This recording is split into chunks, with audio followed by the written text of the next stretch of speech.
So, hello everyone. First of all, Happy New Year to all of you. Okay. So, आप लोगों को पता है कि आज से 2025 चालू हो चुका है। तो इस ईयर में क्या क्या चैलेंजेस रहेंगे वो आप लोगों को पता है क्या? आपको ऑलरेडी पता है कितना ज़्यादा कंपटीशन बढ़ चुका है। एग्ज़ाम्स में जो कंपटीशन लेवल है वो ज़रूर बढ़ रहा है, पर उसके साथ और क्या हो रहा है, वैकेंसीज़ जो है वो भी घटती जा रही हैं।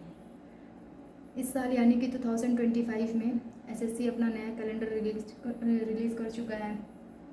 जो रेलवे है वो भी अपनी वैकेंसीज़ अब ईयर बाय ईयर देगा, ऐसा बोल रहा है। और केवीएस की भी वैकेंसीज़ जो है वो 2025 में आने वाली है।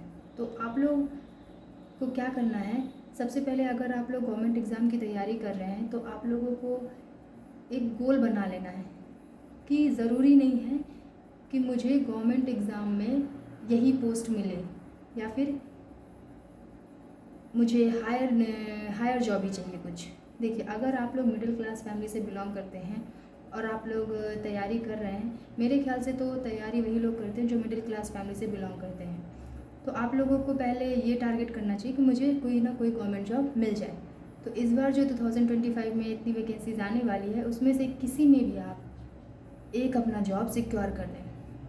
तो इस साल यानी कि 2025 में कौन कौन से एग्ज़ाम्स होंगे, एसएससी अपना कैलेंडर रिलीज कर चुका है जिसमें CGL, CHSL, MTS, GD, steno ये सारी पोस्ट आती हैं। रेलवे का एग्ज़ाम भी अगर आता है, जैसे कि वो कह रहे हैं कि मैं ईयर बाय ईयर हम लोग रिलीज़ करेंगे, तो अगर आता है तो इसमें एनटीपीसी एग्ज़ाम्स होते हैं, ग्रुप डी होता है। ग्रुप डी आप लोगों को पता है कि 2024 का जो ग्रुप डी का एग्ज़ाम है उसका भी कैलेंडर नहीं आया है कि कितनी वैकेंसीज देगा कितना नहीं देगा, उसका भी नोटिफिकेशन नहीं आया है। ठीक है। और आरआरबी जे का एग्ज़ाम हो चुका है, पर 2025 में भी फिर से देने वाली है वैकेंसीज। टेक्नीशियंस की भी आने वाली है, आरपीएफ एसआई की भी आने वाली है, फिर से आने वाली है 2025 की। आप लोगों को पता है कि जो केवीएस है वो 23 में एग्ज़ाम्स लिया था और वैकेंसीज जो है 22 में रिलीज़ किया था आई थिंक लास्ट। तो इस बार 2025 की वैकेंसीज 100% श्योर आने वाली है केवीएस में, जिसमें टीजीटीज़ रहेगी, पीजीटीज़ रहेंगे, पीआरटी, एसएसए और जेएसए। तो वैसे तो टीजीटीज़, पीजीटीज़ और पीआरटीज़ के लिए बीएड ज़रूरी होता है, एसेंशियल होता है, पर एसएसए और जेएसए जो हैं वो लोग भी दे सकते हैं जो एसएससी की तैयारी करते हैं और रेलवे की तैयारी करते हैं। ठीक है। तो ये सारे एग्ज़ाम्स आप लोगों के हैं 2025 में। सो मेक श्योर कि आप लोग अपने आप से ये प्रॉमिस करें कि आप लोगों को इस बार एक ना एक एग्ज़ाम जो है वो क्लियर करना है। इसके लिए आपको क्या करना, आप रूटीन बनाइए, क्योंकि अगर आप रूटीन नहीं बनाएंगे, अगर आप अपना टाइम डिसाइड नहीं करेंगे तो एग्ज़ाम्स क्लियर नहीं होंगे। ठीक है।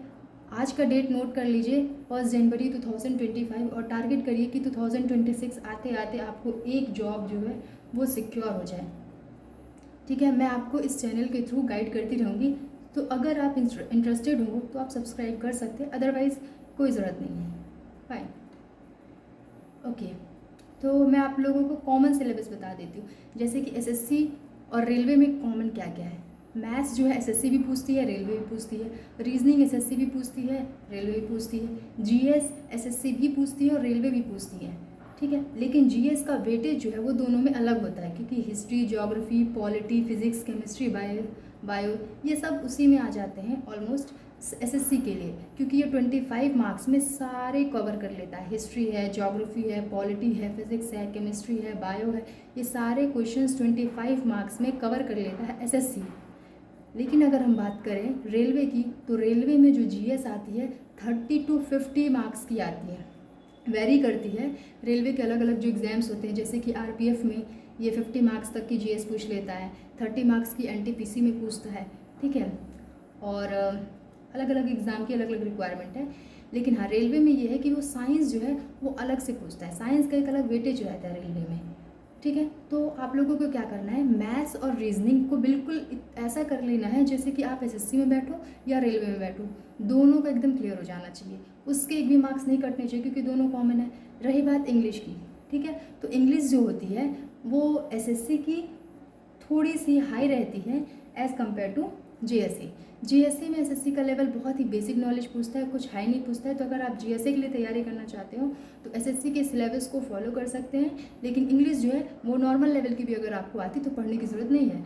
आई मीन कि अगर आप इंग्लिश स्कूल से पढ़े, इंग्लिश मीडियम स्कूल से पढ़े हुए हो तो आप लोगों को इंग्लिश की तैयारी उतना नहीं करना पड़ेगा, लेकिन हाँ एसएससी के लिए थोड़ा आपको करना होगा। जीएसए में नॉर्मल लेवल की ही आती है। तो कॉमन सिलेबस आप लोगों को पता चल गया। तो सबसे पहले आप लोग मैथ्स और रीजनिंग को इतना अच्छा कर लीजिए कि आपको ज़रूरत ना हो कि बिल्कुल एक भी क्वेश्चन छूटे। मैथ्स और रीजनिंग के मार्क्स बिल्कुल आप लोगों को मिले।